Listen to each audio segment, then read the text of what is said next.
glories to Srila Prabhupada. Thank you very much for joining the call, Mataji. Hare Krishna. Hare Krishna, Padma Mataji, Dhanavad Pranam, all glories to Srila Prabhupada. This is Vinita Gandharvika Devidasi from College Station, Texas. Hare Krishna, Vinita Mataji, Dhanavad Pranam, all glories to Srila Prabhupada. Thank you very much for joining the call, Mataji. Hare Krishna. Do we have...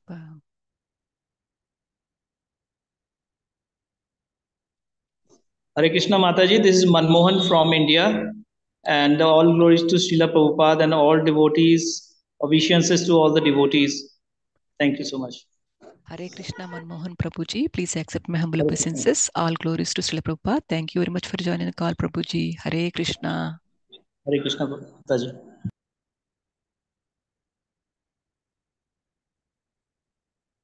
Hare Krishna, Prabhu, you are joining for the first time?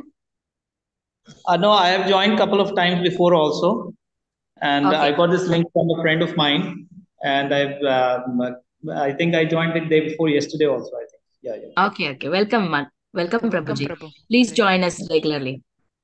Yeah. If you could send me the link every day. Is this the same link which would be working every day?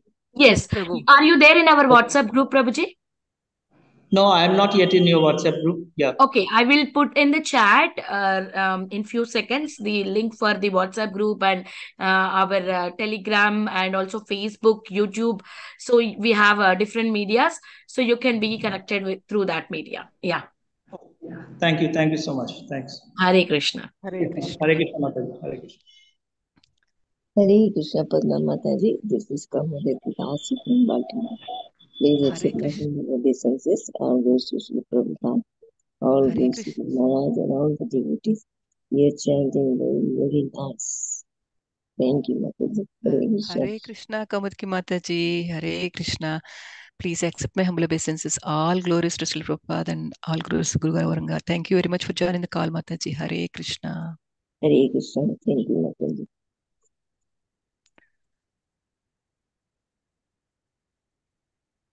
Mataji, would you like to start the call recording, Mataji? Mataji, we will wait. I don't see even Suresh Sham Prabhu. He's supposed to do introduction. He said he will come. Oh, there is one iskcon Charlotte. I don't know if it is Suresh Sham Prabhu. Maybe it's a Suresh Sham Prabhu. Yes, Yeah. Okay. Then I'll start the recording. Okay. Hare Krishna, Padma Mataji. This Sukakar Kashidas Nanda Pranam. Hare Krishna, Suresh Sham Prabhu. Please accept my humble obeisances. Hare Krishna, Sukka Krishna Prabhuji. Please accept my humble obeisance. All glories to Srila Prabhupada and Guru Maharaj. Thank you very much for joining the call, Prabhu. Hare Krishna. Thank you so much. Thank you, Suresh Prabhu. Your class was very good that day. Fantastic. Thank you, Prabhu. Hare Krishna. Dhanavad. Hare Krishna.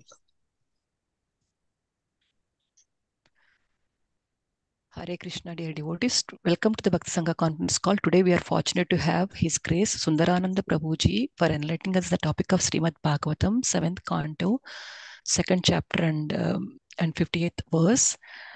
Before giving the call to Prabhuji, I would like to hand over the call to Suresh Sam Prabhuji to give a brief introduction about Prabhuji.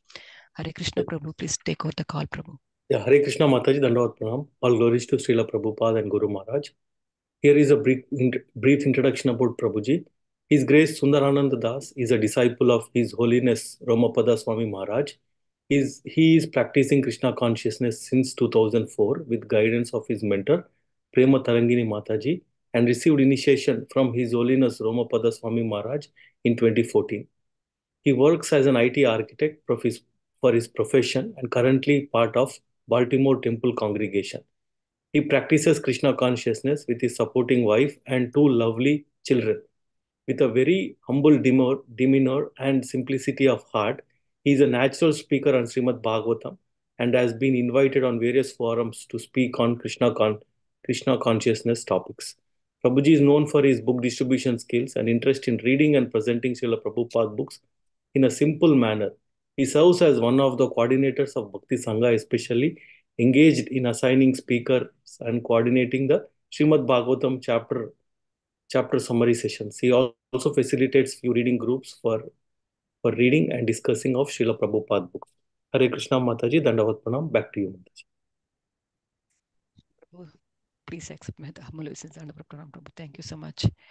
I don't see Prabhuji on the call, right? I don't know why. Just I will give a call. Before that, I just wanted to welcome Sadhvi Mataji, Mother Sadhvi Mataji. Yesterday onwards, Mataji is joining. Thank you, Mataji, for coming on to these calls and giving your association. We feel very fortunate to be in your association, Mataji. Thank you so much. Hare Krishna. Hare Krishna, Sadhvi Mataji. Please accept my humble obeisances. All glories to Prabhupada. All glories. Hare Krishna. Thank you so much, Mataji. Please give your association every day, Prabhupada. Hare Krishna.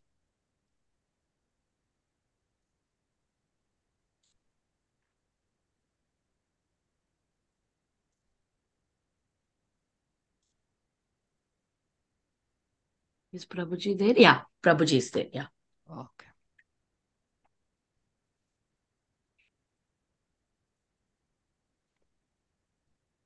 Hare Krishna, Prabhu. Please accept my humble obeisances. All glories to Srila Prabhupada and Guru Maharaj. Hare Krishna Mataji, Hare Krishna devotees, Hare please Krishna. accept my humble obeisances. All goes to Srila Prabhupada and Guru Maharaj. Hare Krishna, Prabhu. Thank you so much, Prabhu, for giving your valuable time and association this morning for analytics on the topic of Srimad Bhagavatam, 7th canto, 2nd chapter and 50th verse, Prabhu. Hare Krishna. Please take over the call, Prabhu. Thank you so much, Mataji. Yeah, so we'll start with brief prayers and we'll go from there. Om Namo Bhagavate Vasudevaya. Om Namo Bhagavate Vasudevaya. Om Namo Bhagavate Vasudevaya. Narayanam Namaskritya Naram Chaiva Narottamam Devim Saraswatim Vyasam Tato Jayam Udirayet Nashtaprayeshu Abhadreshu Nityam Bhagavata Sevaya Bhavati Uttama Sloke Bhaktir Bhavati Naistiki. Okay, we'll start with the verse and purport will read and then we will go from there. Let me open it. Wait a minute. Srimad Bhagavatam, we're covering 7th canto Srimad Bhagavatam, 2nd chapter and text number 58. Let me pull it up. Yeah. Okay, let me share my screen.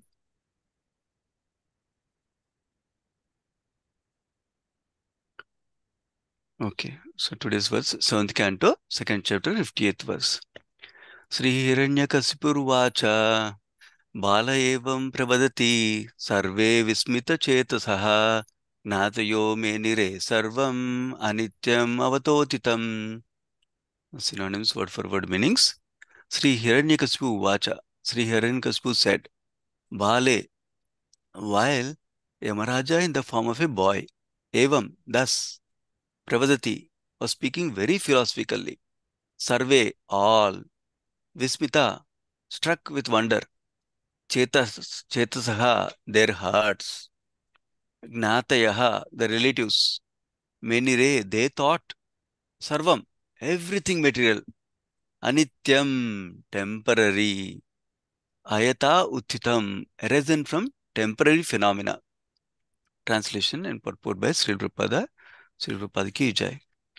Hiranyakasipu said, while Yamaraja, in the form of a small boy, was instructing all the relatives surrounding the dead body of Suyagna, everyone was struck with wonder by his philosophical words. Okay, this is the first part of the translation. Okay, everyone was wondering.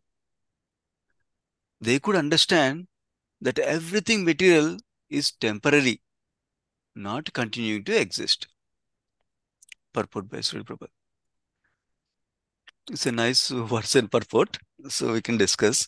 This is confirmed in Bhagavad Gita 2.18.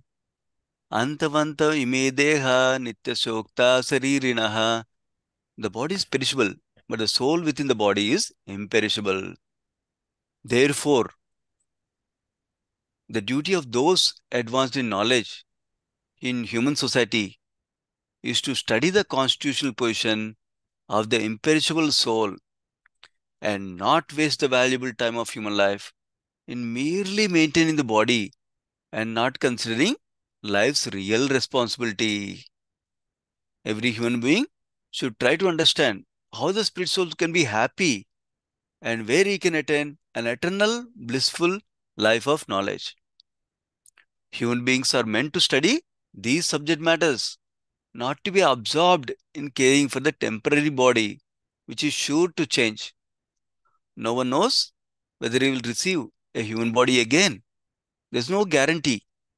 For, according to one's work, one may get any body, from that of a demigod to that of a dog.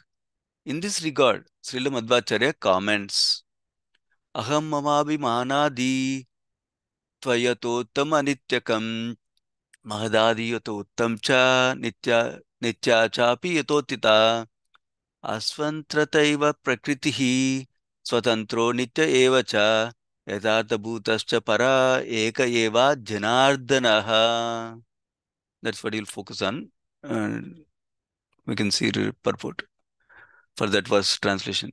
Only Janardana, the Supreme Personality of Godhead, is ever existing. That means eternal. But its creation, the material world, is temporary.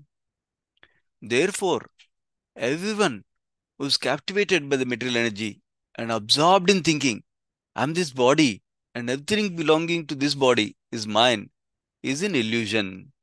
One should think only of being eternally a part of Janardana. And one's endeavor in this material world, especially in this human form of life, should be to attain the association of Janardana by going back home, back to Godhead. Nice purport. Prabhupada is hammering one point, very important point for us, for our benefit. So I'll offer briefly prayers for our acharyas. Om Ajnanatimirandasya Gnananjana Shalakaya Chekshurunmitam Yena Tasmai Shri Gurave Namaha. Namam Vishnupadaaya Krishna Prasthaya Bhutale Srimate Bhakti Vedanta Swami Niti Namane.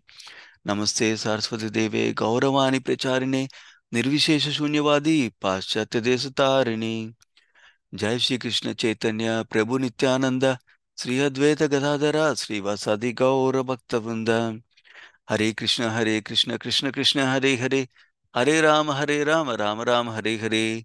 Hare Krishna Krishna Krishna Hare Hare Hare Rama Rama Rama Hare Hare. Hare Krishna Krishna Krishna Hare Hare Hare Rama Rama Rama Hare Hare. My obeisance to all the devotees here. Vanchakalpatarubhyasya Kupasindubhyevacha Patitanam Pavanebhyo Vaishnavebhyo Namo Namaha. Thank you for this opportunity to meditate and read Srimad Bhagavatam and absorb in it and share whatever I understood from the senior devotees we hear from. So it's a nice section. Let me share my screen also. I didn't have much time to prepare the presentation, but I prepared some slides at least. So at least especially people Thank who you, are Prabhu, visual. for accepting the class in the last minute. Very grateful to you. Most welcome, Ataya. Yeah, I know some people are visually inclined, so it will be useful for them to see something. That's why I started something. So you probably remember a couple of weeks ago when I came, I gave the overall context from the kind of beginning, but I will do a shorter version of that, a very briefly shorter version. So we have some context, some bearings where we are in the Srimad Bhagavatam. Obviously, we all know that we are hearing entire Srimad Bhagavatam, which is a conversation between Sutta Goswami and says of Namisaranya. And there, Sutta Goswami is telling what he heard from Sukadeva Goswami speaking to Parishad Maharaj, like that. And then within that conversation, where we are now is a conversation between Yudhishthira Maharaj and Narada Muni. That's what started in the first chapter. Essentially, first chapter was primarily talking about how Supreme Lord is impartial to anybody, whether it's a devotee, whether a demon, whether it's somebody is worshipping him, somebody doesn't worship him, doesn't matter. He's always inclined to do good favor to others only. And then in that context, we heard about the glories of absorption in Krishna, somehow or other, enakena prakarena. Somehow we absorb in Krishna, will be benefited. It's for our benefit only, not Krishna. We're not doing a favor to Krishna.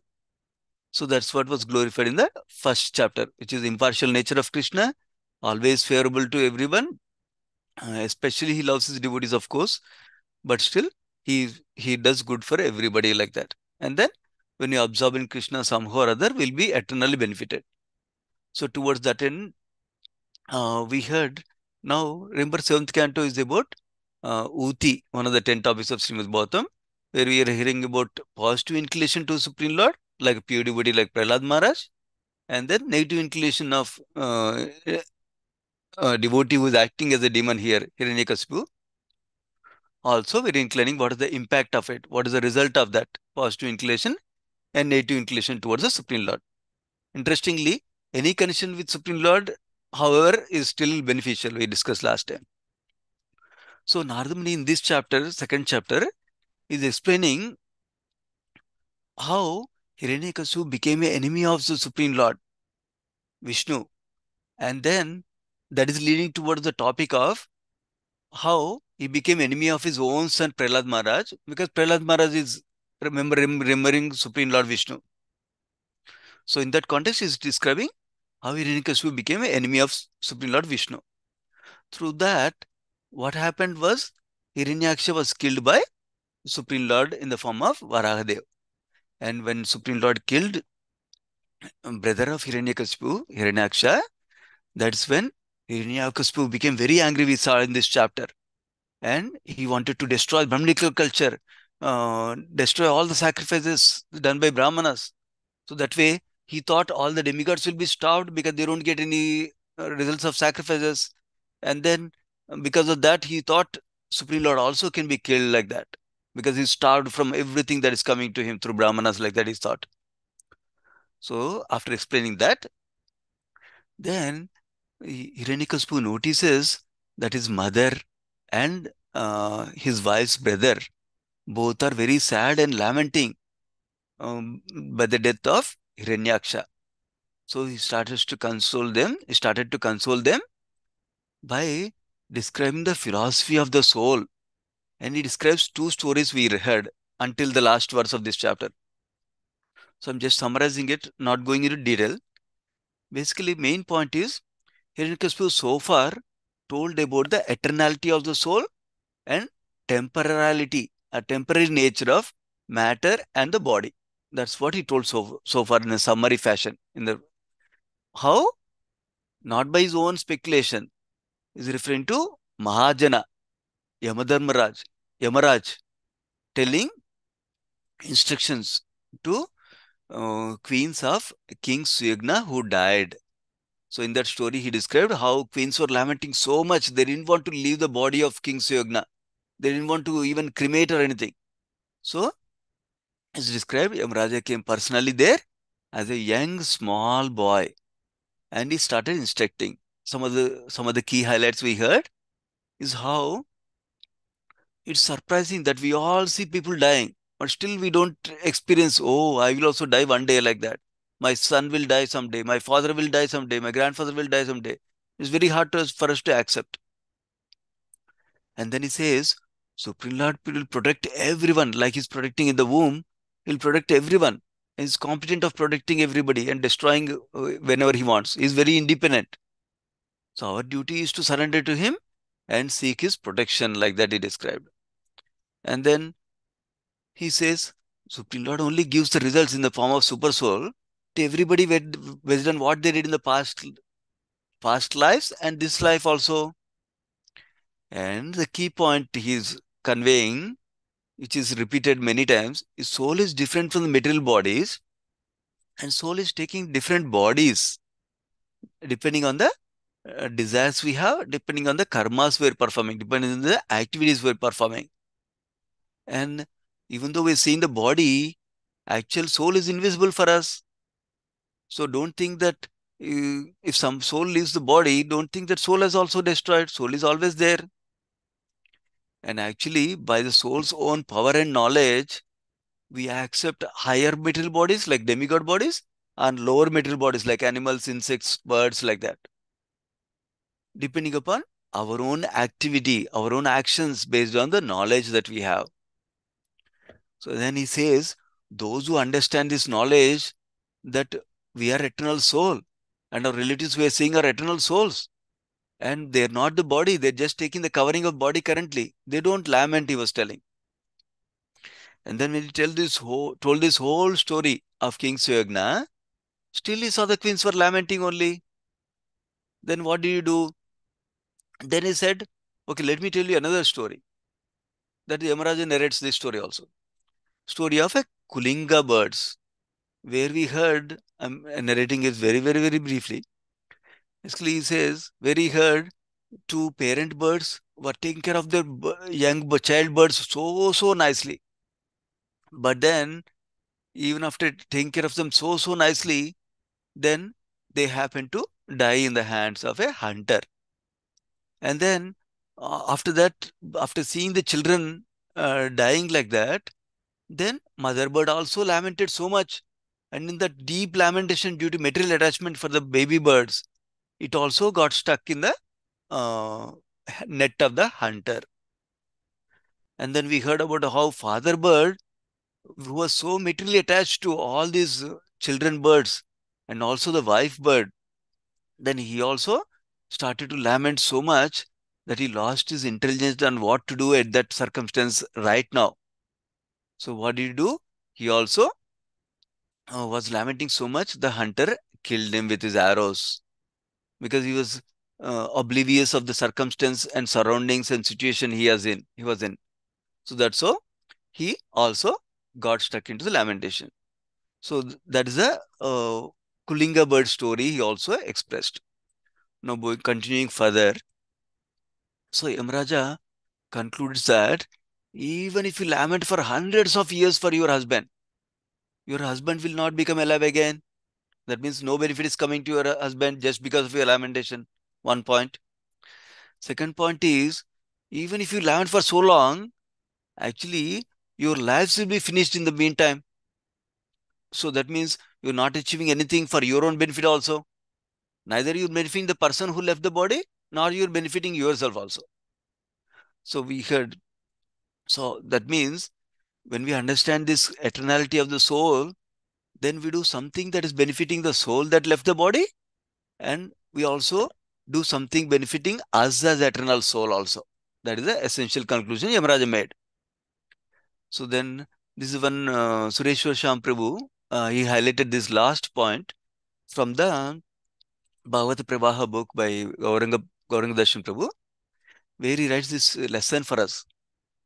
Even Hiranyakashipu, demons like Hiranyakashipu, know what is right, know philosophy, but they don't apply the philosophy in their practical life.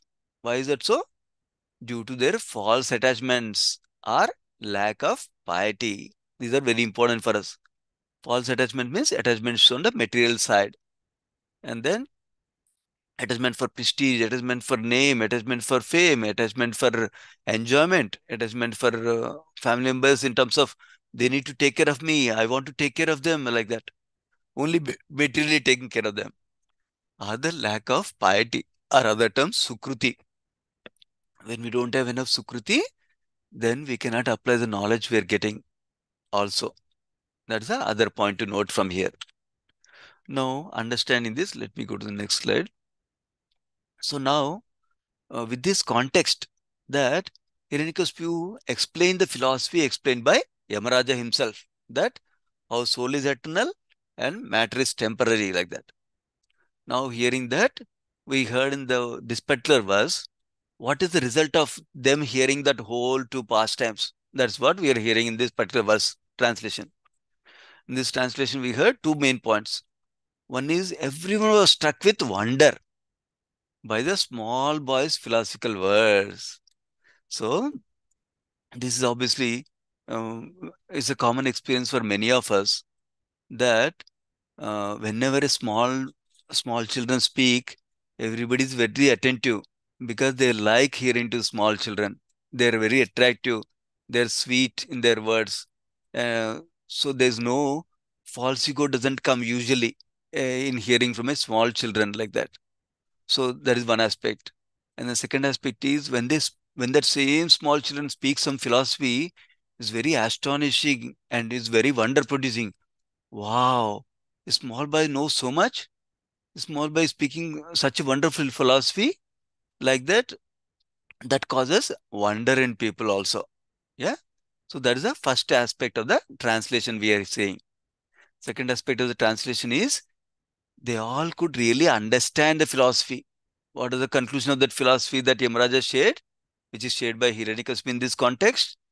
That everything material is temporary and it will not exist permanently. That is the other conclusion they understood. This is a very important conclusion also. So now there are two aspects of this one also. When everything material is temporary, then what is permanent? Where should we place our attention?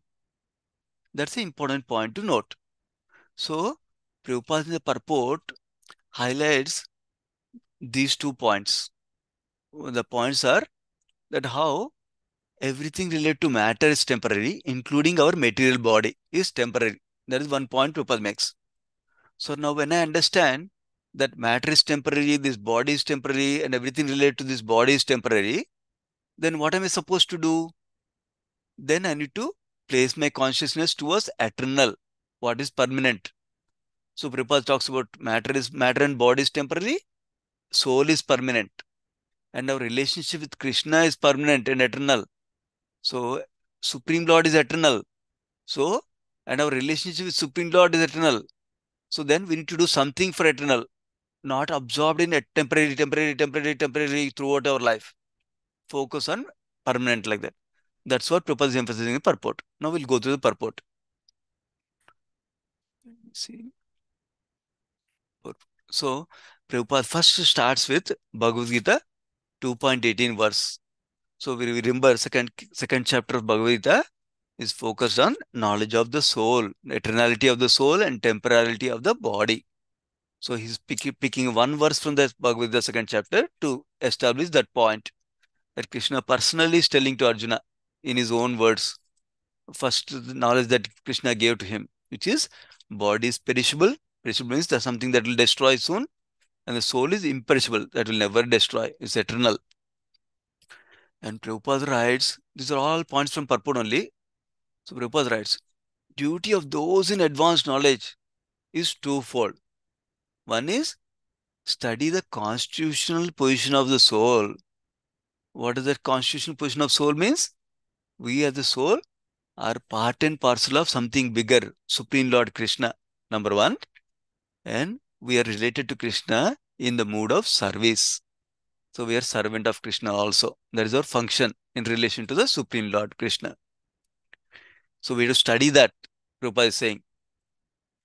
Now, second thing is, he's saying, when we understand that, we should not waste our valuable time of human life, because time is limited, in merely maintaining the temporary material body and not considering the life's real responsibility, which is to understand our constitutional position and serve Krishna. So don't waste our time on only this small temporary benefit that we're getting, maintaining the body only. And then forget about this one. So Prabhupada is not saying don't maintain the body. Prabhupada is saying don't waste all your time, energy, enthusiasm that you have in the life in maintaining the body only. So, but instead focus on the higher goal, which is what is the life's higher responsibility? What is the life's goal we need to understand? And then focus all our energy and time and enthusiasm in that. And towards that goal, we also maintain a body, because if we don't maintain the body, we cannot work on that goal. So that is a principle Prabhupada is sharing for us. Don't think body is on in all and material physical enjoyment is all in all. And then waste all our time in human life. That's what Prabhupada is telling. Right? So now, Prabhupada also tells in the purport that everyone should try to understand how soul can be happy and where he can attain eternal blissful life of knowledge, Satchidananda. Again, his original Swarupa is Satchidananda. How can he experience that again? That is what he's asking Prabhupada. Prabhupada is asking us to understand that knowledge, that what can make me be always happy, always blissful? What can make me situate in my original constitution position as Satchidananda, eternal, blissful, full of knowledge like that? Not in the ignorance that I am right now. Then, Srila Madhvacharya commentary Prabhupada quotes in the purport also. That is all of this is emphasizing the key points in the translation only, which is matter is temporary, so we should focus on the eternal. Yeah.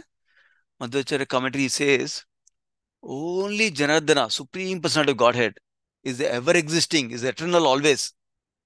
But his own creation, material world, is temporary. That's the first point he's making. And then he says, those who think I am this body and everything related to this body is mine, that's called ahamamiti consciousness, is in illusion.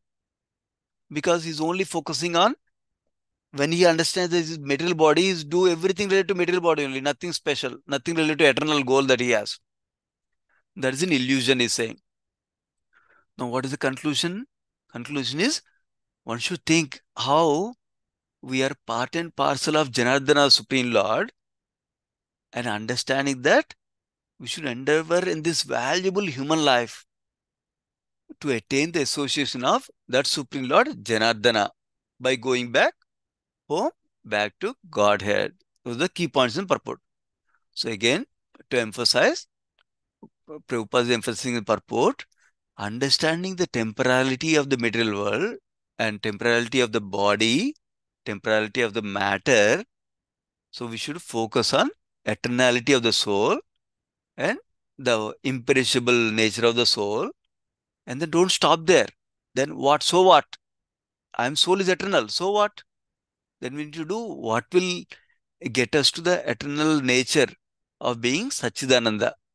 That can be understood by understanding our constitutional position in relation to Supreme Lord and then engaging in bhakti towards Him so that we can go back to the same position of pure devotional service towards Krishna in the eternal spiritual world.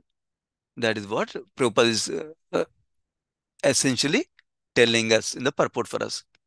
Now, we look at each of these in the purport and how we as practicing devotees can apply these principles that we are learning from Srimad Bhagavatam and from Srila Prabhupada purport that is explaining for us. Yeah, that's where we focus the rest of the time.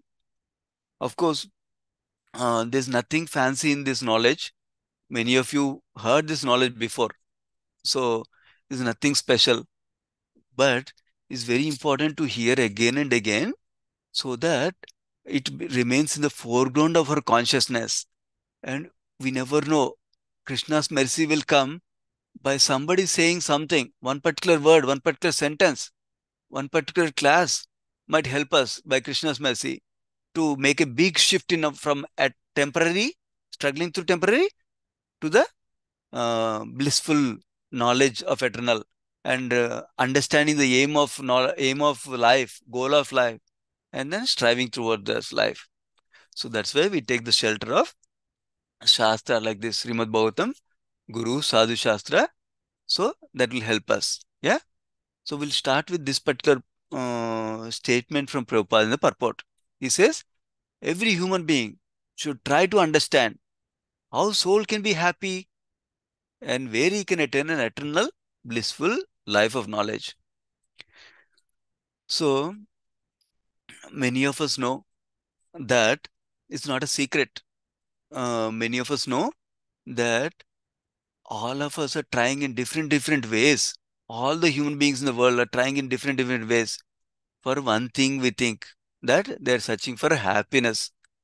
In a common philosophy, in common terms, that's how we relate to people because they don't know better, something better.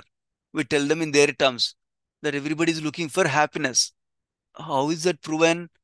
Everybody is trying to do something so that they can increase their enjoyment, so to increase their happiness. And then everybody is doing something to reduce their suffering, that nobody wants suffering.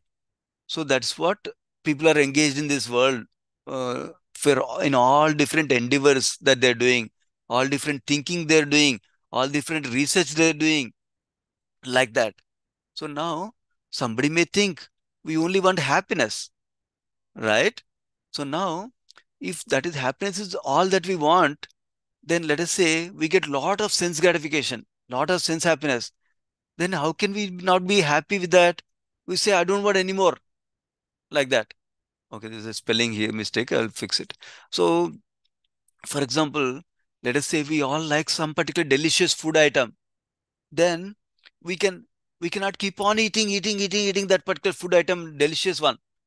Because after some time we'll say, I don't want anymore. It's actually, we feel actually disgusting kind of thing of some time. I want something different. In fact, you might have noticed many times sweet is mixed with some hot to give some pleasure, because we cannot take only sweet, only hot all the time. So it's a mixture like that. So in Nectar Devotion or Bhakti Rasam Sindhu, this principle is also highlighted nicely. How happiness with sense gratification is temporary. Chapala sukha is fluctuating happiness. So we want some of this, some of that, like that. We cannot stay in only hot, only cold. We want some hot, some cold, some sweet, some hot, like that. And there's always a limit for the senses. Senses cannot enjoy unlimitedly. For example, if I like seeing movies, I cannot see movies unlimitedly. After some time, I'll be tired. I want to sleep. I don't want to enjoy movies like that. Similarly, so there's a limit to sense gratification. Number one point. Number two, we're actually not looking for same kind of happiness. That means we're not only wanting to eat food and be happy. We want to see something, be happy. We want to hear something and be happy. We want to touch something and be happy. Like that, we want to experience different senses and actually different varieties of happiness we want to achieve. Not just different varieties of sense happiness. We're hankering for varieties of happiness actually. Yeah. And then actually, for example, we are actually, I was thinking about one example. Let us see. So, for example, we are, I think it's the next slide. Let me see if I kept in the next slide constantly. Oh no, I don't have that. Okay. So, basically, the point being, a point to capture here is that one kind of happiness that is produced is not sufficient for us. We want different kinds of happiness, variety. Number of variety is the one single important point I want to share. Okay. Now, second thing is, what appears like happiness, what appears like sadness is not the essence point. For example, when somebody may be fond of movie songs, for example, then they sometimes people like, most of the people generally likes songs that are romantic or songs that are expressing happiness, enjoyment, like that, right? But there are some people who love sad songs also. That means just because something is indicating sadness, something produces sadness, doesn't always produce sadness. Some people are happy by hearing sad songs also. That is another distinction we need to see. Okay. So, for example, so this principle of the sad songs producing happiness will tell us something. That means actually it's not the external happiness appearing or external sadness appearing that is what we're hankering for. We're actually hankering for internal emotion produced through these mechanisms, whether happy songs or sad songs, like that. That liquid flowing emotion is what we're hankering for.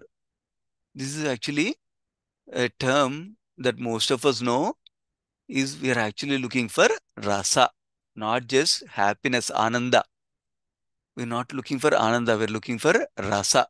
Because if you're looking for only ananda, we're not getting from sad songs, but we're looking for rasa. This is rasa is defined in simple terms as feeling of deep satisfaction in the heart level, not in the mind level, not in the body level, not in the physical level, not in the emotional level, not in the mental level, but at the level of the heart. That is the deep satisfaction of the heart we are looking for. And that comes after experiencing a particular emotion. So we are hankering for deep varieties of emotions that bring deep satisfaction. That is the rasa we're hankering for. Many of us know rasa in different languages mean juice, like mango rasa, mango juice, like that, am rasa, like that. So we do get different flavors. Somebody has some comment?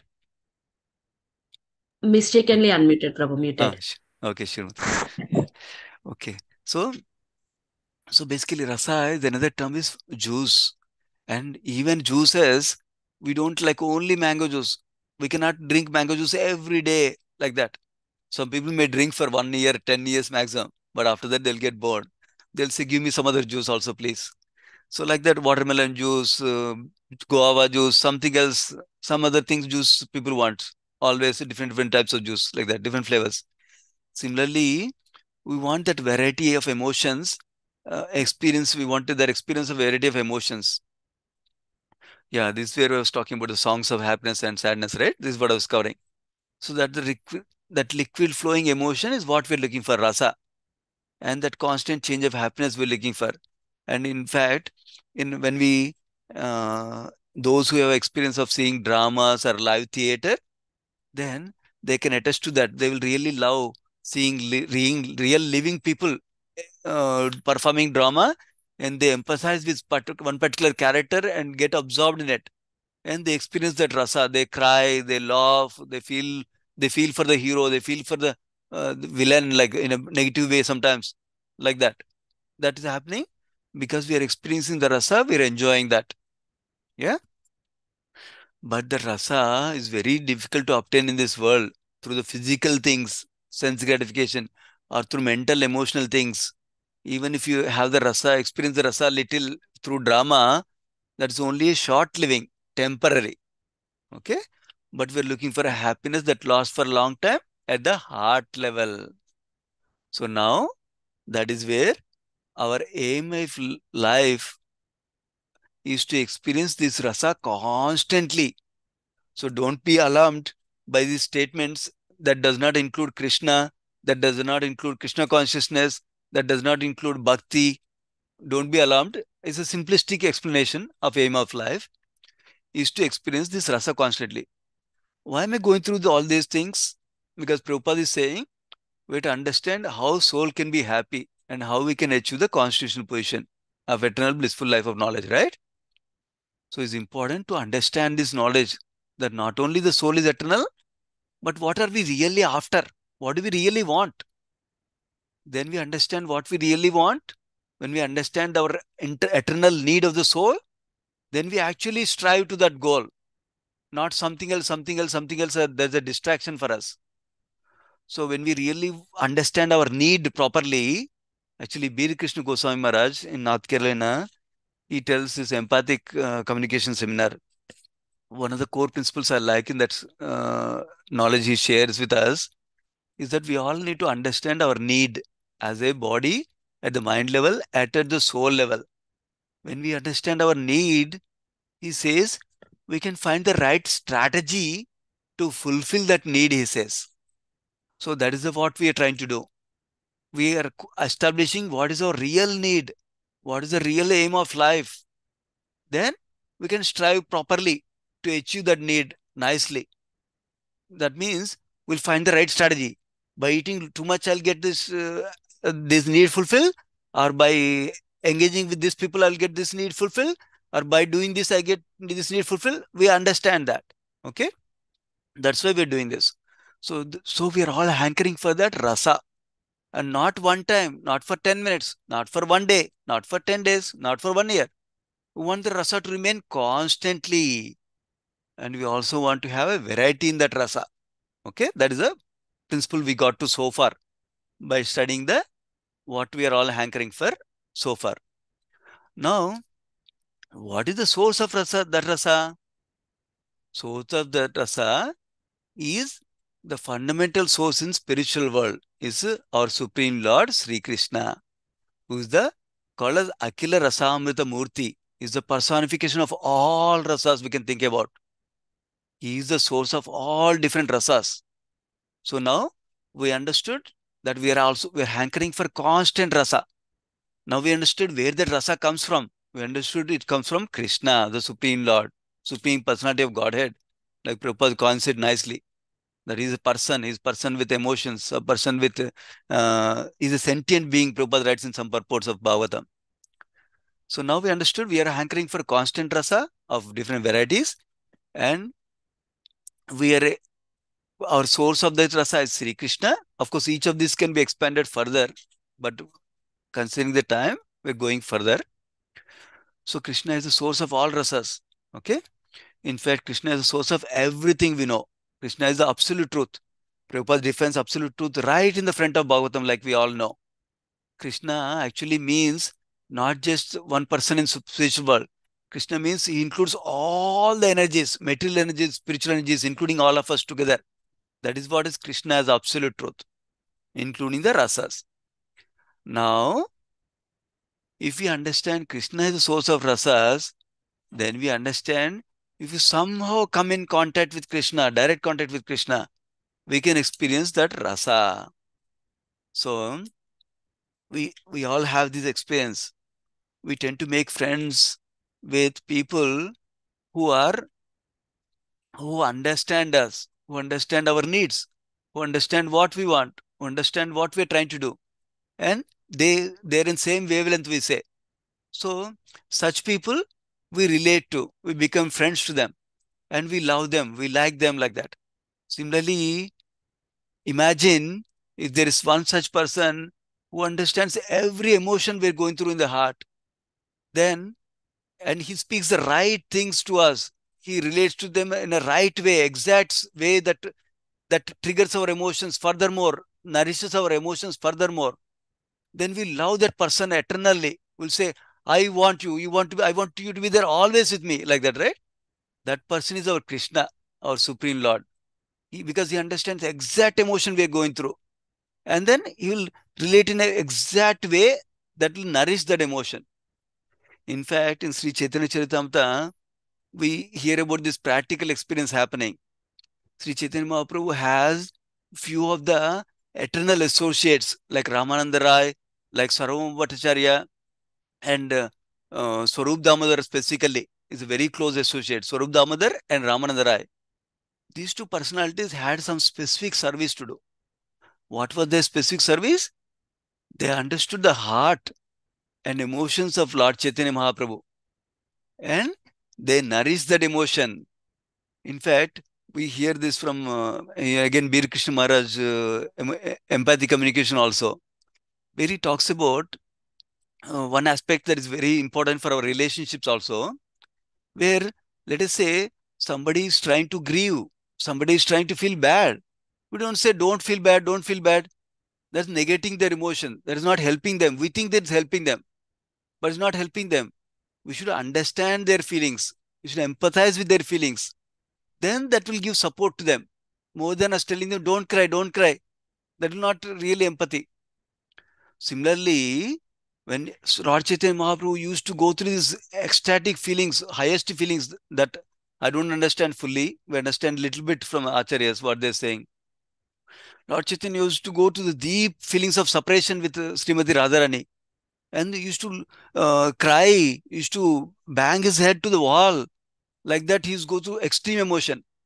And that time, these great personalities, Swarup Damodar and Ramananda Rai, understood his emotions.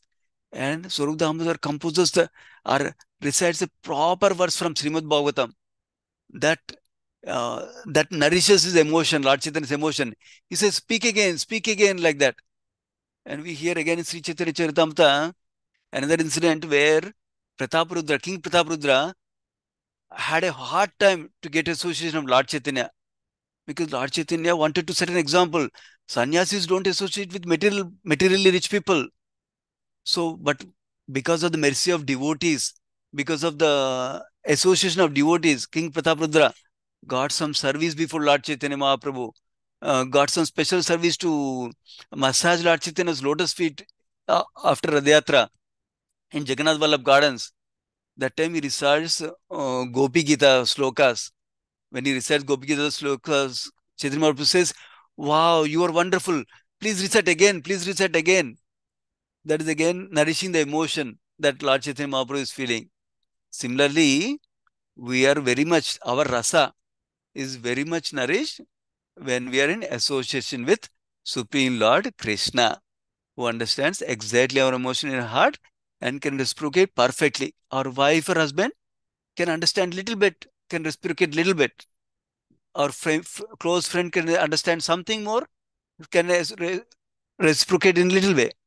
But Krishna can reciprocate unlimitedly with each and every one of us in a perfect way that nourishes our emotion and rasa with him to be eternally blissful. This happiness is ever growing also, our acharyas describe. Not just happiness that is limited, small, but is ever growing, growing. There's no limit to that happiness.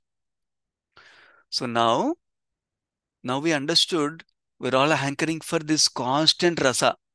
And we understood the source of rasa is the Supreme Lord Krishna. And we understood this Krishna is capable of reciprocating, giving us that rasa, reciprocating with us in a proper way that will keep on giving this constant rasa. We understood.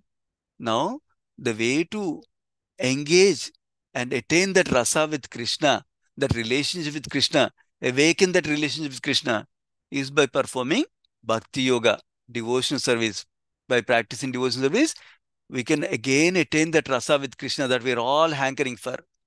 That is the aim and goal of life that can make us as soul very, very happy and blissful in our original constitutional position with Krishna.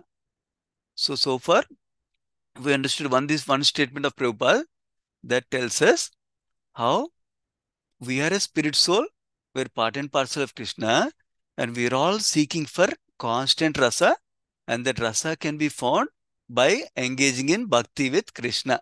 That's what we understood now. We'll go further into other points in the purport. So, I didn't get time to build a slide more, but we'll talk about this point.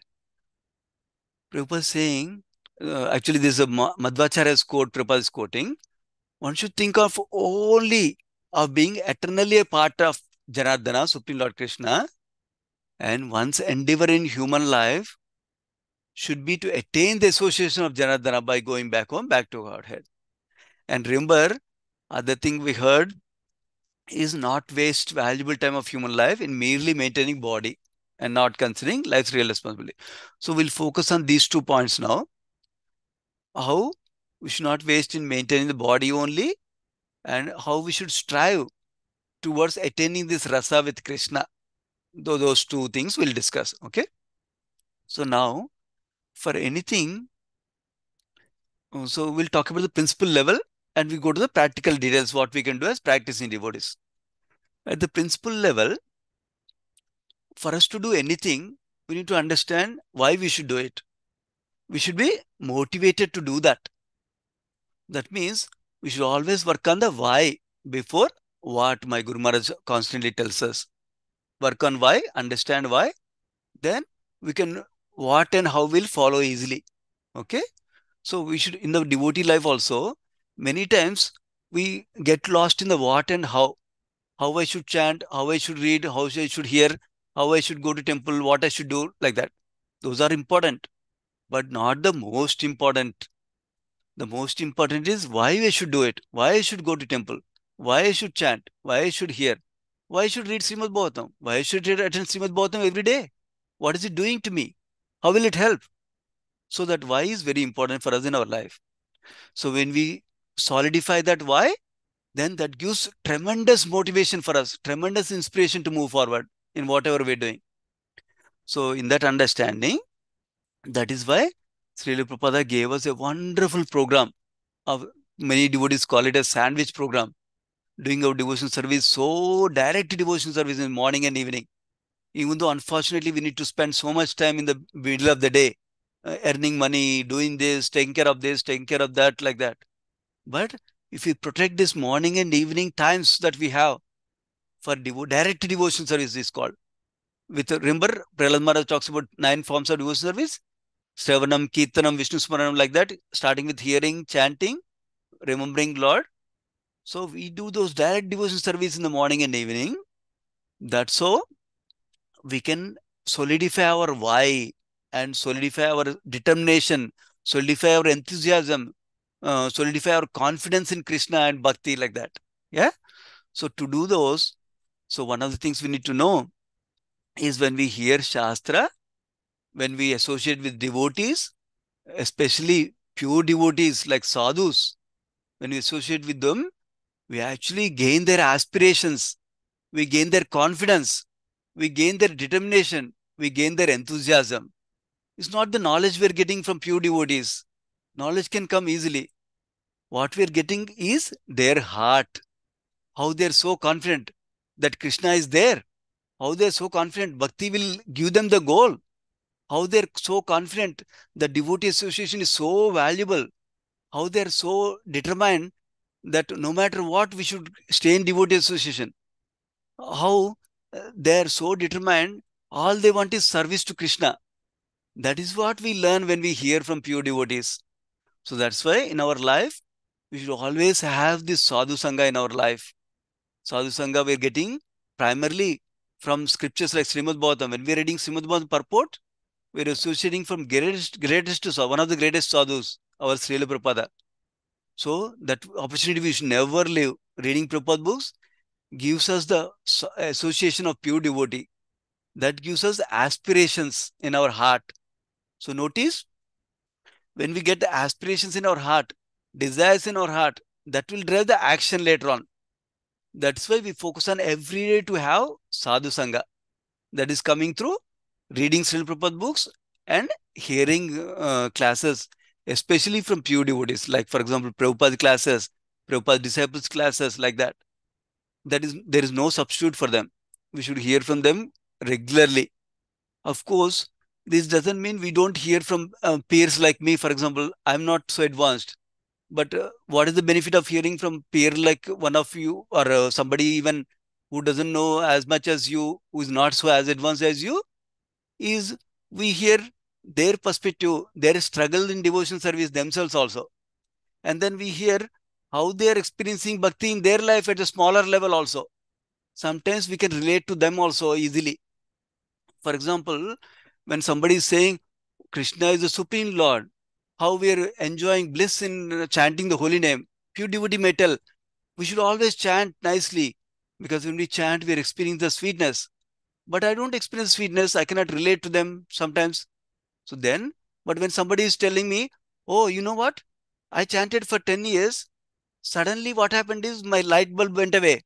I started understanding Bhagavatam. I started understanding Bhagavad Gita. But 10 years ago, I was not understanding Bhagavatam. Oh, really? Oh, then this process works. This guy didn't understand anything, but he's understanding many things now. Oh, it works for me also. Like that, we get the faith and confidence from other devotees when we hear from other devotees. Not necessarily from classes, by associating with them, by talking to them. That also gives. But this doesn't replace the importance of sadhu sanga. Sadhu means very high level. Not generally we say sadhu sanga means devotee association. Sadhu is a pure devotee, because Srimad Bhagavatam 3rd canto, Kapil Dev describes sadhu means all these qualities: titikshava, karunika, tolerant, compassionate, no enemies. He doesn't have any enemies. Everybody is friend to him. Is well-wisher to everybody. Is a paradukka dukhi. Like that, high qualities are there. Not many of us are qualified for that. So that's why we should get that sadhu sanga regularly. That is one way to understand the why and stay motivated and enthusiastic. That is first principle I want to share with you. In terms of practically working on this level, understanding how matter is temporary and how we need to strive towards constitutional position of soul. Yeah, sadhu sanga. Now, when we are motivated fully, then we understand. What do we need to understand? Okay, you said associate with sadhus. Then what are we supposed to do in sadhu association? We're supposed to see how they're speaking, how they're making signs with their eyes, how they're making signs with their hands. Is that what we're supposed to see? No. Are we supposed to see, oh, he did this. One day he gave up the job and he joined iskcon. So I should also do that. Is that what we are supposed to learn? No. What we are supposed to learn is principles from them. Principles of how they got attracted to devotional service. What helped them to get attracted to devotional service? What helped them to go to the next level of devotional service? That is what we need to learn from them. Principle level, not the detail level to imitate. So that's another principle to learn from Sadhu Sangha, what we need to do. Now, once we have the motivation to do what we want to do, then other thing we need to learn is, how do we do? Remember, whole Vedic knowledge, Sri Chaitanya Mahaprabhu divided into 3 parts. He summarized it nicely. Whole Vedanta Satra is in 3 categories he categorized. One is Sambandha Gnana, Avideya Gnana, Prayojana Gnana. Sambandha Gnana means understanding our relationship with Krishna and everything in relation to Krishna. That means commonly this is described as a triangle or a tripod. That means God, Jiva, and Prakriti. So we should understand the relationship between these three things: God, Prakriti, or material nature, and material world, and Jiva, ours the living entities. When we understand this knowledge clearly, then what happens is, then we know, oh, I'm a part and parcel of Krishna. That's why I need to serve. Not because he is sadistic, he wants me to serve. Not because of that. And if I engage with matter, I will only be, I will only go into bondage. I will keep on taking birth and death. Birth and death is material world. But if you engage with Krishna, I can go to the eternal spiritual life of bliss. So we get this knowledge, Sambandha Jnana, from sadhus and guru and shastra. That is what we need to learn. And we get this Sambandha Jnana properly, then actually we can do practice nicely. Meaning, for example, I want to chant nicely. We hear about chanting nicely, chanting attentively, chanting from the heart. But how does that happen? It happens when we understand about Krishna, how merciful he is, how compassionate he is, how loving he is. Then we want to do something for him, right? That is one.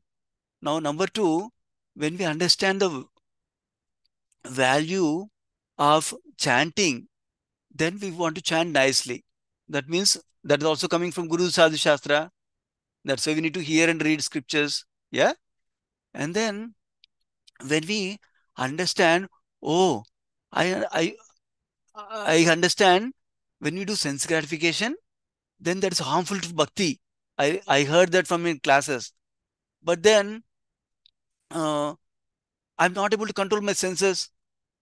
So now what can I do? That means I'm not qualified by bhakti. Let me get out of here. No.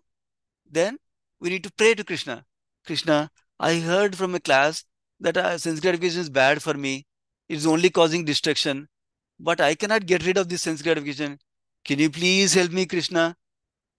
Like that we can pray. Then when we're chanting, what does chanting from heart mean? We pray to Krishna. Krishna, I heard so many times from so many people, so many sadhus, sense gratification is nonsense. But I cannot leave it. What to do? Can you please help me, Krishna? In that prayerful mode, we can chant. That means this is one example of an obstacle in devotional service that we want to get rid of so that we can progress in Krishna consciousness. But how did we get the understanding that is an obstacle? By associating with Guru Sadhu Shastra. How did we get the aspiration that I want to get rid of this one? That also with Guru Sadhu Shastra. Otherwise, I was thinking, wow, this is so nice. I love it. I'll keep enjoying. I'll do a little bit of chanting every day. I'll enjoy also. I'll chant also. I enjoy also, chant also, like that. But when we associate with sadhus and gurus and Shastra, we get this impetus, that sense of urgency, that I need to heat up. I need to increase the volume of my devotion service, intensity of my devotion service. That is what we get from Guru Sadhu Shastra. That means we need to hanker. We need to be eager to get that mood from them, eager to get that principles from them, so that we can increase our intensity of devotion service. So that way, so now when I'm talking about one example of devotion service with right Sambandha Gnana, we explained about how chanting from the heart we can do by understanding, by developing aspirations of obstacles, removing obstacles, by wanting to remove obstacles, and then we pray for that while chanting. One thing I mentioned. The more important than removing negative things in our heart, removing negative things in our practice of devotion service, more important is to develop positive attachment to Krishna. That is more important for us. In fact, that goes first compared to removal of negative things in our devotion service or our practice of devotion service. So to develop positive attachment to Krishna, again, Guru Sadhu Shastra association will help us about Krishna's loving nature, like that. Especially Srimad Bhagavatam we are reading every day. Yeah, that is one. And then to develop this positive association with Krishna, we understand. Remember, we just now heard one of the aim of life is to develop rasa with Krishna, constant rasa we want to have with Krishna, or other ways to describe is we want to be engaged in pure devotion service with Krishna. So when we, other ways to express the same thing is we want to awaken Krishna prema in our heart. That is the goal of life. Then when we're chanting with heart, we are not praying for Krishna, I want to finish the 16 rounds in 1.5 hours. Krishna, I want to finish 16 rounds in 1.5 hours. Krishna, I want to finish 16 rounds in 1.5 hours. That is not our prayer. Our prayer is, Krishna, I want Krishna prema. That is our prayer. Because if you want to finish in 1.5 hours, Krishna will fulfill that desire of 1.5 hours with you chanting. That means we are settling for something small. Let us say we go to millionaire, we don't want to ask $10 to him, you want to ask him $100,000. Similarly, when we go to Krishna, we want to ask the biggest thing that we can get, which is Krishna prema. Because once you have Krishna prema, all your problems are gone. We're always happy eternally. We already understood that because of constant rasa we get, right, with Krishna prema. So then, when we're chanting from the heart, we're chanting for the highest goal, not for Krishna, make my health better. Krishna, make my son's health better. Krishna, please forgive me. That there's a place and time and circumstance for that prayer also. But the highest goal is Krishna prema, because these are all temporary in our life. We need to recognize that. And this process of practicing devotion service is called abhideya. So that abhideya we know how to do by learning the sambandha gnana. That is why Prabhupada's program is very connected. When we hear nicely, when we read nicely, then we can do chanting nicely. When we do deity worship nicely, because deity, we can relate to deity nicely like that.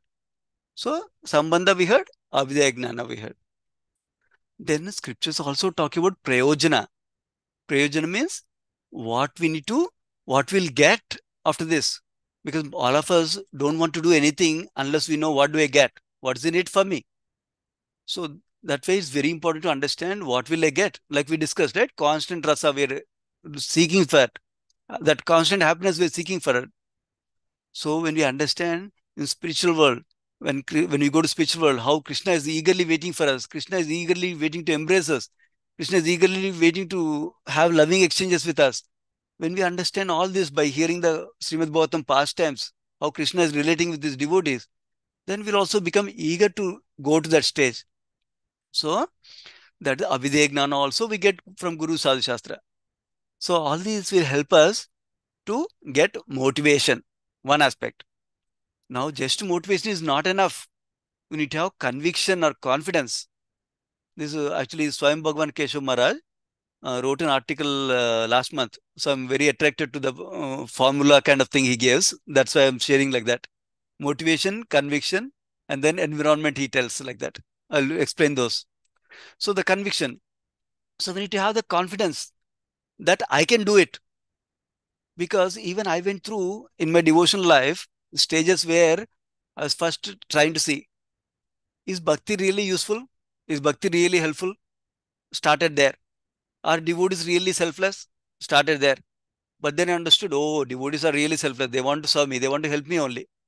And then bhakti is really helpful because when you practice bhakti, we get eternal happiness, ever-growing happiness. So bhakti is really helpful, I understood. Then the doubt might come, oh, bhakti works for them. Bhakti works for Prabhupada. Bhakti works for Prabhupada's disciples. Bhakti works for this disciple who is very good at Shastra reading. Bhakti works for this disciple who is very good at cooking for Krishna. Bhakti works for this disciple who is very good at deity worship. Bhakti works for this disciple who is very good at book distribution. But I don't have any of those. It doesn't work for me. Then what will happen? I don't have the conviction to practice bhakti nicely. Then I'll do a little bit. Okay, I'll chant a little bit. I'll do some enjoyment, some chanting a little bit like that. That's why it's important to develop that conviction also. How does that conviction comes? One of the primary sources when we are actively listening, actively reading. That means when we see the pastimes of Srimad Bhagavatam, how so many devotees got benefited from just practicing bhakti. As we see Srimad Bhagavatam, we'll hear stories. Somebody killed a cow. In the 9th canto, you'll hear somebody killed a cow. But then his guru cursed him, saying that you'll rot in hell kind of thing. But then he practices devotion service. Guru's curse also overcome. He killing of a cow, sin also gone. He went back to spiritual world. So which other process can do that things like that? So like that we can gain inspiration from different pastimes. Ajamila, you already heard that pastime. How he got so much benefit just by chanting one's holy name. So if you chant with so much faith, so many times, so many rounds, we can even imagine how much benefit we can get. So like that we can develop a conviction by hearing, reading from scripture, number one. Another source for developing conviction is our own experience in bhakti. Nothing can beat that. That means we need to be vigilant. We need to be vigilant how I am progressing in bhakti. Most people think that either I'm a non-devotee or I'm a pure devotee. That's not the truth. We're all becoming a pure devotee. We're all practicing pure devotion service. We're going through grades of gray before we go to white, from black to white. So we need to recognize that. Oh, earlier I wanted to go to movie every day. Now I want to go once a week. There's a great improvement. Every day, earlier I want to go movie once a week. Now I want to go once a month. That's great improvement. That's possible not because of my greatness. It was possible because I'm chanting, because I'm doing devotion service. That's why I got the strength to do that. That when we recognize, oh wow, I can also be purified. Then let me do it more. Then I'll purify fast. Like that we get the conviction. Now we talked about motivation, conviction, and then environment. I'm very motivated. I have confidence now that I'll do it. Now I need to protect my environment to have the favorable environment and go away from unfavorable environment. That is what will help me to practice bhakti nicely. This can also we can elaborate a lot. But remember last class I told you about anukulasya sankalpa pratikulasya varjanam. That means accept things favorable for bhakti and reject things unfavorable for bhakti. That's the principle we follow. When we have this principle in mind, Krishna will give the intelligence, what is favorable, what is unfavorable. You don't even need to ask anybody else. He will give you the intelligence to do that properly, nicely. As long as we have desire, I want to accept favorable, I want to reject unfavorable, Krishna will give you the intelligence. You keep praying to him. So that means we're in a devotee association most of the time, and we're careful about any non-devotee association. That is the main principle we need to capture in our life. Then everything else will follow. Of course, we can elaborate a lot, but it's already 8:30. Yeah, basically to summarize, what I was telling is this verse is talking about how matter is temporary, this body is temporary. So don't invest too much time in body, or things related to body. Understand soul is eternal, soul is related to Krishna, we're a servant of Krishna, and we're constantly hankering for constant rasa to enjoy with Krishna. And that will come with bhakti.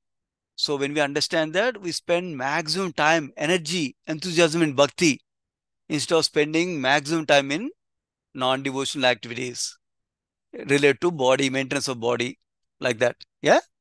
So when we understand that, then we talked about some practical ways, how to develop motivation, how to develop conviction, and how to guard our environment to practice bhakti nicely, so we can achieve the goal for sure with Krishna's mercy.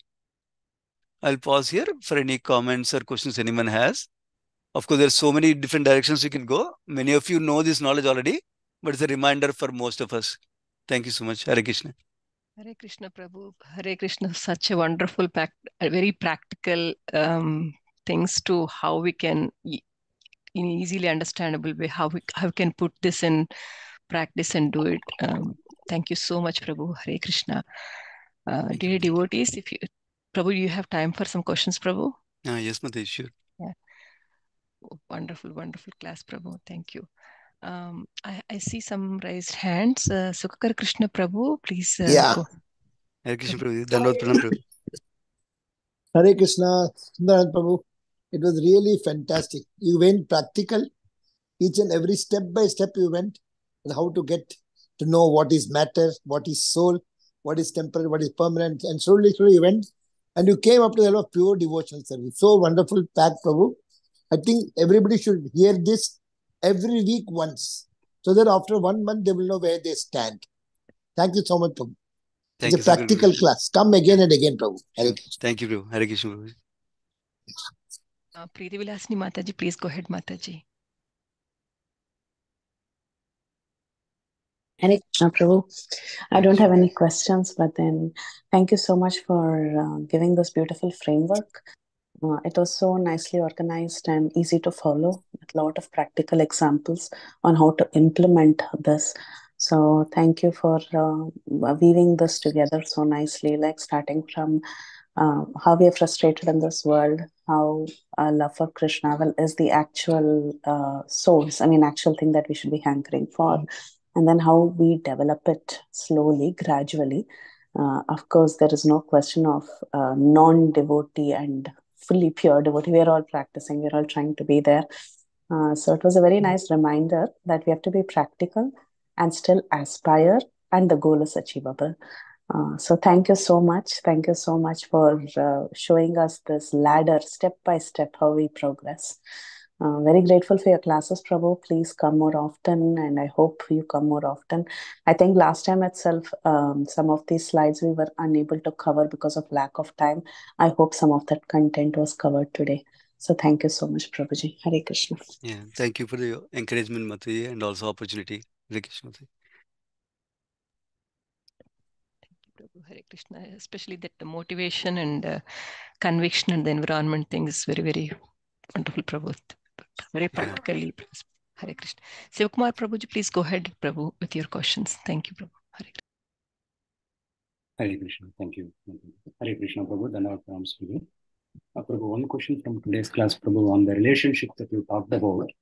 I just wanted to understand, Prabhu, some of the friends who are associated for a very long time, Prabhu, after they know that I am into Bhakti, a little serious way in life, they kind of they start keeping distance. So I just wanted to hear from you, Prabhu, does that mean the relationship was fully based on sense gratification, that there was no element of love in it? Is something which is very hard for me to understand given the amount of time that I have spent with some of them, Prabhu. Yeah, Hare Krishna, Sivakumar, Prabhu. A very nice practical question, Prabhuji. Yeah, thank you, Prabhuji. So one of the, always we start with principles and we go to the practical details. So one of the principles I learned over the time is that all or nothing thinking is not helpful for us in our life. That means we should never think that there's no love at all, or there's a complete love also. Is always, most of the time, it's a mixture like that. That is one principle I want to share with you. That's a psychological principle also. All or nothing thinking, they call it, is a distorted thinking like that. So back to your question. That means all our friends who spend so much time with us, who did so many things for us. I have many of the friends like that. But now they're distancing themselves.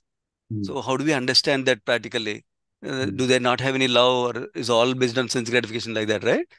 So the way to understand that is always is a mixture. That means they have some love and some sense gratification also. Number one principle, we can understand that portion. Then that way, we don't give them full heartburn, full thing, but we understand they are a mixture. Yeah. And if you understand, even I myself am like that. I myself would not completely pure, not completely impure. I'm somewhere in middle. Most of the time when I understand myself, then I will understand what others are like that. That's the other principle we can understand. Then because most of us, including me, most of us are not completely pure. That's why we're not situated on the pure love platform only. That is why I have some sense gratification tendencies. I have a lot of selfish tendencies, for example, right now. That's why even in Bhakti, I'm thinking, what will I get?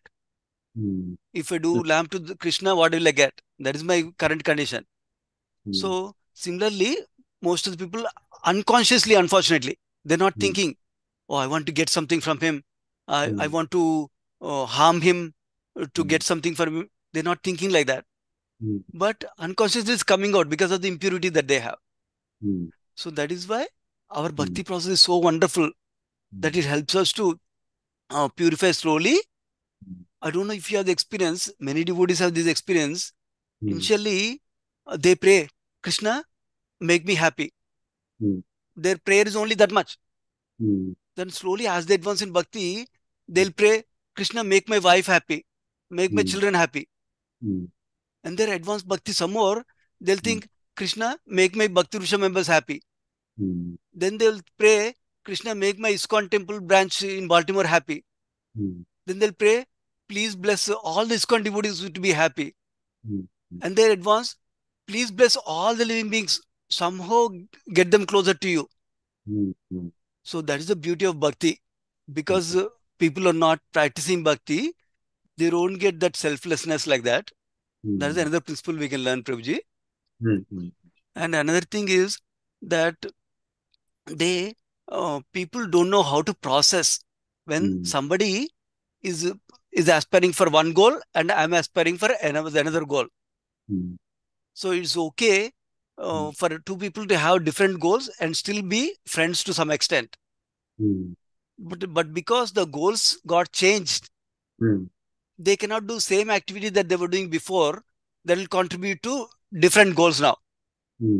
Earlier, the goal was same. Both are doing for sense gratification. Now, my goal is sense gratification. Other person's goal is to do bhakti. So I cannot process that. So that's why opportunities to do things together also is reduced now. Another thing is most people are scared to try something new. They understood 99% of the population is doing this. They're very comfortable. Oh, if 99% of people are doing, I'm doing the best thing. Because most people don't want to process. Is this good or not? Is this good or not? No, 99% of people are doing this good. Unfortunately, they settle for that thing. So now they have internally doubts. Oh, that means this guy is going to bhakti, is not doing the right thing. But even if I tell, he will not listen. So now they're slowly detaching from that. They're thinking that, oh my God, he's messing up his life. But what to do? I cannot tell anything. They're thinking they're doing the greatest thing. And we are messing up our life. So that's where the distance starts to go in my understanding, Prabhuji. Of course, there are a lot of many factors going towards it. But how do we process it from our side is important. Why they're behaving is one aspect. How do we deal with it? How do we process it is important. Our understanding is they want to do the best they can in their current knowledge, current experience that they have, with the current well-wishing capacity they have, which is limited. They're doing their best way to understand. Then we don't feel bad for them. Number one. Then number two, we understand that they're not able to understand this highest knowledge, even though that is available through books and classes. Then we feel compassion for them. Oh my God, how they're not able to get it like that. Then third thing, important thing is we should develop equal or better friendships with the devotees on the other side. Then that way we are not lacking something that we are getting in the past before. Because one of the drawback I saw, sometimes the practice of bhakti, immature practice of bhakti leads us is we don't have any friends, we can't talk to anybody, we can't share our heart to anybody. Because we think devotees means we should only talk Krishna Katha, nothing else. Which is also emphasized in many classes, that we should talk in relation to Krishna. But still there is a scope for close friendships where we share heart to heart our problems, and in a way we can connect with each other and grow in bhakti together. So we need to develop one or two friendships like that in devotee family in the meantime. Then without any enmity toward them, without any bad feelings for them, we still do whatever best we can. Like give them opportunity to, for example, this is the Gita Marathon time. We give them the opportunity. Oh, we have our temple is distributing so many Bhagavad Gita's. Would you like to help us? Because they don't want to do bhakti now. So if they give money, they'll get bhakti sukriti points. Remember one of the points we talked about, why Hiranyakashipu knows the knowledge but is not able to practice it? Because they don't have piety. That piety we can create in others. They can contribute to book distribution, then they'll get piety. So next time I may not be able to convince them. Next time another devotee talks to them, they'll get it. Especially when pure devotee, they somehow get to pure devotee class, then they want to accept it. Now our duty is to create that piety in people. So when they meet the pure devotee, they get it. So like that, we can be compassionate towards them and be favorable towards them, whatever we can. And without making them go run away from Krishna anytime. They should not feel these devotees are always up pestering me. They should not feel like that. Yeah. Those are some thoughts, Prabhuji. If you have some other clarification, we can continue also. Thank you so much, Prabhu. Very elaborate answer and a lot of points. I made a note of the answer, Prabhu. Thank you so much. Welcome, Prabhuji.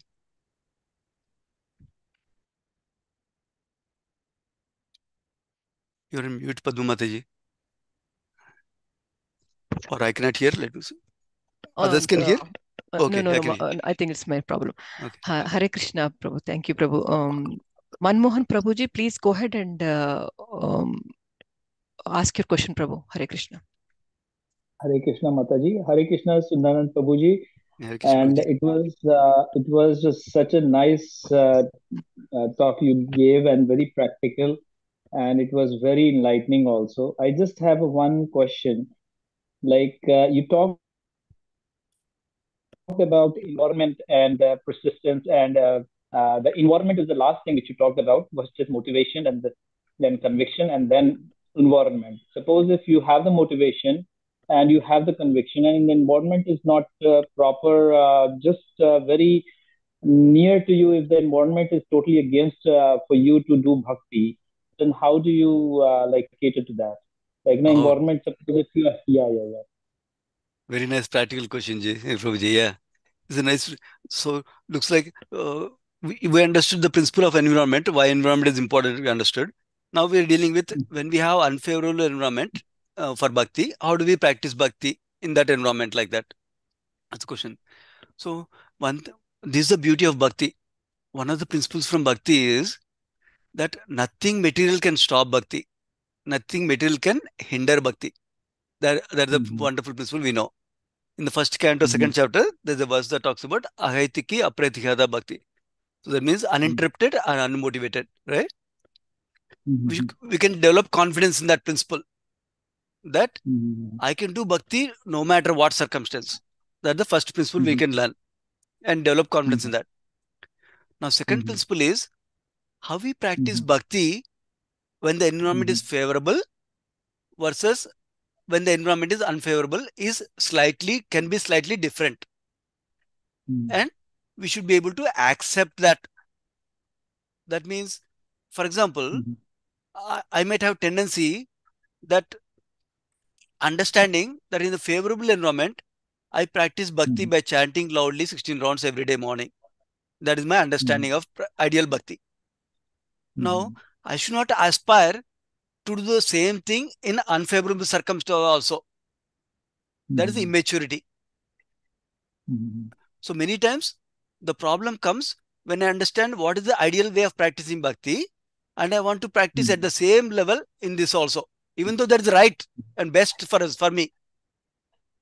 I cannot practice that level. That we need to accept and understand in our life.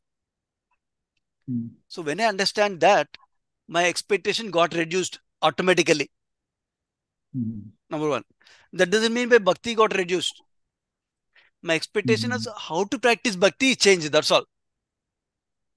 Now, another example that helps me is that my Guru Maharaj shares sometimes that one time, one devotee, I believe in Dallas or somewhere, I forgot, somewhere in Texas, one devotee was affected with terminal illness, a lot of illness it seems. I forgot the nature of details, but I remember the principle. So then, he was actually, before he got the illness, he was very active. He was serving all the Vaishnavas, doing lots of some service in the temple. Now, the unfavorable atmosphere for him, each of us have different unfavorable environment, right? Unfavorable environment for him is caused by his own body. So now, for him, he had to be in the bed. Now, for him to process that, he's not able to serve the temple, he's not able to serve the Vaishnavas, is like very horrible for him, it seems. He's such a nice devotee with service attitude. Then, for him, what is service is only chanting the holy name. In the bed, chanting the holy name is service to him. And if he chants nicely, And then if somebody comes to him, greets them nicely, and then tells them one or two words, one or two inspirations that he realized with this deep chanting now. Now he has so much time to chant, he cannot move. With this deep chanting, he can get so many realizations, he can share with them. That is his service now. Now, that person need to accept my service at this time is to chant very attentively, nicely, hear nicely, and share whatever I can little bit. When he understands that, then he'll be happy while he being in the bed also. Even though he's not able to do the same thing that he can do in the favorable environment. This is another example that helps me to see how we can do bhakti at different levels. So that means in an unfavorable atmosphere, depending upon the unfavorable atmosphere, remember we have this material world, three kleshas, right? Adhyatmika klesha, that means misery is caused by one's own body and mind. Adi bhautik klesha, misery is caused by other living entities, and misery is caused by natural disturbances, Adi Devi klesha. So these act also like obstacles in our bhakti also. That means unfavorable environment can be, my family members are not favorable for bhakti. I know devotees who go for a walk and chant. And I know devotees who go for a walk and chant with fingers because they cannot chant in beads at home. And I know devotees who cannot offer publicly before Krishna, before the Krishna's altar. So they chant Hare Krishna Mahamantra in mind and offer the food. I know devotees who offer food with onion garlic because they cannot take out onion garlic from food to Krishna. So we have to make adjustments in our bhakti practice to suit the unfavorable environment. That is another point. The last point is that bhakti can be practiced internally even if you're not able to do externally the bhakti, external practice of bhakti. So even if I'm like Amarendra Prabhu commonly talks about in meetings, he says, that principle doesn't work for me most of the time. But some people, many people have meetings that are useless, it seems. So for them, they chant Hare Krishna Mahamantra or remember Krishna, remember a verse or pastime while they're meeting, it seems. In my case, 90% of my meetings are very productive. Either I'm talking or I'm contributing actively. But basically, point is when you're standing in the line or something, when you cannot chant loudly or read loudly, hear loudly, you can still internally in the mind you can practice bhakti, remembering a verse, remembering Krishna, chanting Hare Krishna Mahamantra, remembering the goals that you set for yourself and what you need to do for them in the next 1 day, 1 week, 1 month, 1 year, remembering what is the obstacle you're facing, how do you deal with it, who do you talk to. All this also practice of bhakti only. Bhakti means trying to develop positive attachment to Krishna and how to remove obstacles that are coming in the way of our bhakti also. Both are practice of bhakti only. Actually, His Holiness Radhanath Swami Maharaj has a nice video on this, chanting from the heart. Maybe I'll share. That is a nice video everybody can hear. That talks about this principle also, what I'm sharing. Thank Does you it so make much. sense? Thank you, Hare Krishna. Yeah, it definitely does. Thank you, Hare Krishna. Hare Krishna. Very practical, Prabhu. Thank you so much, Prabhu. Hare Krishna. Vinita Gandharvika Mataji, please go ahead with your question, Mataji. Hare Krishna. Hare Krishna, Prabhuji. Dhanvat Pranam, all glories to Srila Prabhupada. Thank you, Prabhu, for accepting the request at the last minute, and still you made PPT and a very nice class, Prabhu. Very, very grateful to you as usual. A very nice class, and especially you give the practical examples, very relatable. So when you are talking about how people enjoy the sad movies, sad songs, Yes. it is sad, but still we try to see that and we feel the emotion and we started crying and we enjoy crying sometimes. Yes. Yeah. I mean, it's so, when you are talking about it, I was thinking, what kind of mad person I am. I want to see and I want to cry. What is the need to cry, right? We need to be happy, actually. Yeah. And also, it's so flattering. Sometimes we just don't even have any knowledge, and just like that, we keep watching. And now, at least when we contemplate on what we are doing, then we'll understand we are doing silly things, which is not needed at all. We ourselves wanted to have suffering, so that's why we are watching and making ourselves crying. Yeah, So exactly. funny. So Yes, funny. That is, funny.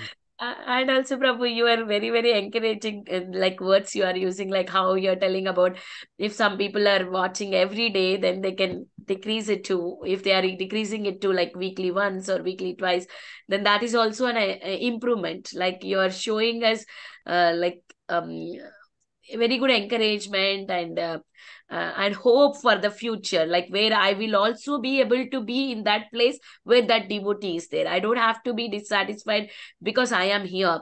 I'm not able to be there. I will be trying one step at a time. I will be there one day. That gives us a lot of encouragement, Prabhuji. Thank you so much. Very, very grateful to you, Prabhu. As usual, always your classes are very nice, Prabhu. Hare Krishna. Thank you, Mataji. Hare Krishna. Yeah, everything is what I hear from devotees only. Yeah, like I mentioned in the last slide, that movie songs about sad movie songs came from Hari Parshad Prabhuji, one of the class he gave for the youth. It was a wonderful point. I also liked it.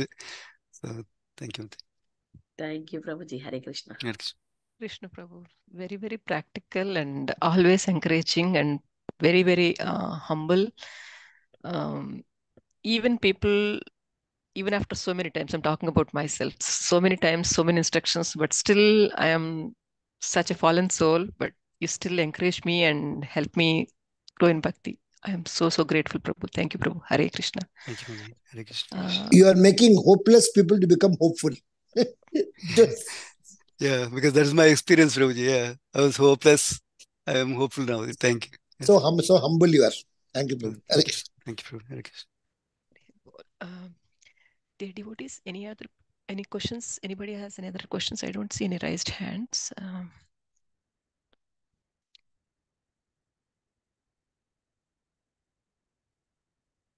Yeah, but maybe we can close the call. Vancha kalpatarubhyascha kripa sindhubhya eva cha patitanam pavanebhyo vaishnavebhyo namo namaha. Anantakoti Vaishnava Vrinda ki jai. Srila Prabhupada ki jai. His Grace Sundarananda Prabhu ji ki jai. Jai ho. Thank you so much, Prabhuji. What a wonderful class. Thank you for inviting us. Nityananda, Gauranga. Jai Shri Radhe Jai Jai Shri Radhe सबको मिले वृंदावन धाम. ललिता माता जी दीनबंधु प्रभु की जय हो. Jai Lalita Mataji and Deenabandhu Prabhu. Thank you so much, Mataji and Prabhuji. And thank you so much, Mataji, for bringing Sadhvi Mataji to the group. We are very grateful to you. Lalita Mataji. Hare Krishna. So nice, so nice. Hare Krishna. Radhe Radhe. Thank you, Vinita Mataji. Hari Bol. Radhe Radhe. We'll meet tomorrow. Hari Bol. Jai Shri Radhe.